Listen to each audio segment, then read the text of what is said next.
What's going on, everybody? It's Matt Mramer. As always, just trying to give my take on what's going on in the sports world, particularly this whole NFL situation that we've all been watching unfold over the last couple weeks. And kind of just what's been on my mind is just this overwhelming feeling of disappointment and of kind of being let down by something that we all kind of look at as this great entity and this powerful league with the ability to really make changes in our culture, in our society, because sports is something that for a lot of kids growing up like myself and a lot of people all across the country, sports is something that is an avenue of teaching important lessons to kids and to people in general. It's an avenue of letting people know what's truly important in life. And while that might not be football, I think the NFL and football speaks to a lot of young children. I know I've been watching sports and football in particular on Sundays with my dad or with my mom or my family for my whole life. And so that's a part of culture that's so present in everybody's life. And so when the NFL when the NFL has the opportunity to take action on something, to make a statement on something and say, we're not okay with this, this is not okay in our society, it's very disappointing to watch them sit back and almost refuse to take a stance. With the whole Ray Rice thing, the issue of domestic violence in the NFL and in culture and society goes way farther back than Ray Rice and Janae Palmer. It goes way farther back than any of this. And if the NFL was truly concerned about domestic violence or was truly concerned about protecting their players, the NFL would have taken action with the Jovan Belcher Cassandra Perkins case, where the Kansas City Chiefs linebacker goes and kills his girlfriend.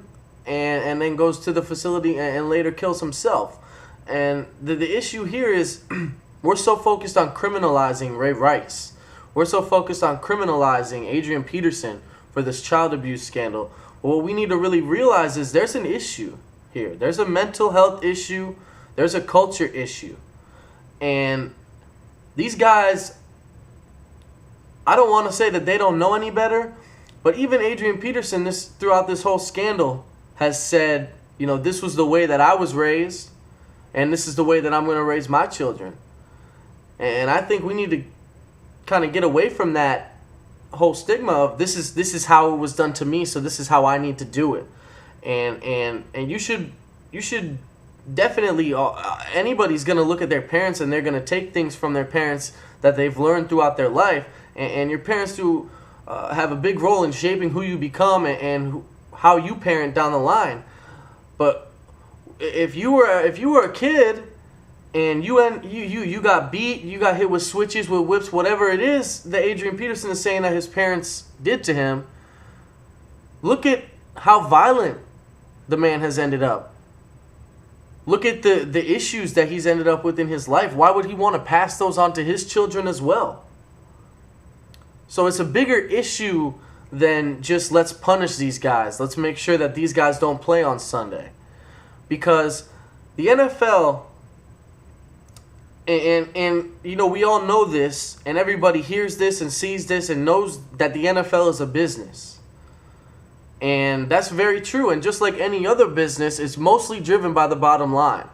But the difference is, this is a business that's so in the public eye, that is so ingrained in our culture and in our society, and is so popular amongst kids, amongst women and families, that when you have an issue like domestic violence or like child abuse, you don't have the same luxuries that another business may have to either let the HR department handle it, let the legal system play out. You don't have those luxuries because you got the people who make your league, the fans, the sponsors, and they're all sitting back saying, this is something that I don't want to support. And it's a hard issue for me because football is, I mean, I don't want to say it's my life, but it's pretty much my life. I mean, wanting to be a sports writer, sportscaster, whatever it may be, fantasy football is something that I look forward to all year, And so for me to sit here and actually have to question myself of whether it's morally right or wrong to support the NFL, to watch the game that I love to watch on Sundays, for me to have to sit here and even in my head ask myself, should I be turning on the TV on Sundays? It's sad because there were so many opportunities for the NFL to get this right, for the Ravens to get it right, for the Panthers, the Vikings, whoever to get it right. And it just seems like at every turn they're doing something wrong. And I'm sick of hearing that they just want to do the right thing. Because if you wanted to do the right thing, it wouldn't be an issue at this point. There would be a committee in place. And there wouldn't be a committee in place because of public opinion or because people are saying you might lose your job or sponsors are threatening of dropping. There would be a committee because you genuinely don't want to see this happen to your sport. If the Ravens wanted to do the right thing, they would have sat down with Ray Rice as soon as that first video came out. As soon as the video of him dragging his fiance unconscious out of an elevator. They would have sat down with Ray Rice. They would have looked him in the face and they said, listen, here's what we're doing. You, not you and your fiance, not you and everybody else, you are going to go in front of the media and you're going to sit down. You're going to tell them how wrong you were, how sorry you are, that you are voluntarily sitting out an 8-game suspension because you know that what you did was wrong. And that's how we're going to handle the situation. Had the Ravens said that, had the Ravens told Ray Rice, this is not okay. We're not going to sit back and let the league decide what the appropriate discipline is. We're not going to sit back and let the judicial system play out. Because when you see a video of a man dragging his fiance unconscious out of an elevator, it's time to act. It's not time to sit back and wait for someone else to do your dirty work. If you're employing someone like that, I can tell you right now, if I work for ESPN or I work for Sports Illustrated or I work for any company and that issue comes into the HR office, they're not sitting to let the legal system play out. They're not saying, "Oh, hey, we'll let someone else deal with this." They sit down and they tell you this is not how it's going to work. And I wouldn't have a job. And that's how it should be. But it shouldn't have been a 2-game suspension and then change to this, change to that.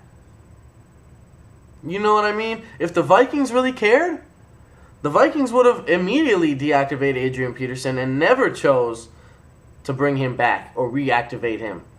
They wouldn't have waited for Radisson to say that we're suspending our sponsorship. They wouldn't have waited for public backlash, for the governor of Minnesota to come out and say, hey, he shouldn't be playing. I'm sick of these gutless owners, these gutless decisions being made.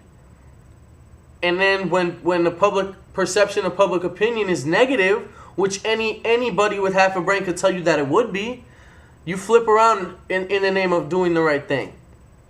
So it's very disappointing to see the way that this whole issue has played out. And I want to see, and I don't, it's not a Roger Goodell issue for me. I don't think Roger Goodell was solely responsible for deciding on the 2-game suspension. It was a horrible decision, but I think that falls on the shoulders of more people.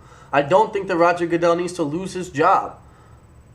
Do I 100% trust his accountability? No, but I don't trust anybody's accountability, not even my own team's accountability. The decisions that they made, hey, they're bringing in some questionable character guys. How about Armonte Bryant last year? Armonte Bryant's playing great on the field right now. We're going to forget about all of the issues that he had coming in. I love Armonte Bryant, don't get me wrong. The way that he's played on the field is absolutely outstanding, but that doesn't erase in my mind the issues that he's had. You talk about a guy like Isaiah Crowell. Supremely talented. Probably could have been a second, third round pick this year. Had he not gotten in trouble, dismissed from the Georgia program, goes to play at Alabama State. Now, taking anything away from the transformation that these guys have gone through and the fact that they've been able to stay out of trouble. I think that's fantastic. But when you take a chance on risky guys like that, you can't really be surprised when it backfires. When you look at the educational background, the low-income background that a lot of these guys come from, it's a culture of violence. And we think of football as a violent sport, but to a lot of these kids coming out of these low-income neighborhoods and some of these bad areas that are riddled with drugs and gangs and violence, real violence, football isn't violent. We look at football as a violent sport, but a lot of these guys, football is a way out. Football is a means to get to a better situation, but that can't take away the environment that you were made from, the environment that built you, because the way that you grow up and the lessons that you learn as a child shape you more than a lot of the other noise that we seem to get caught up in.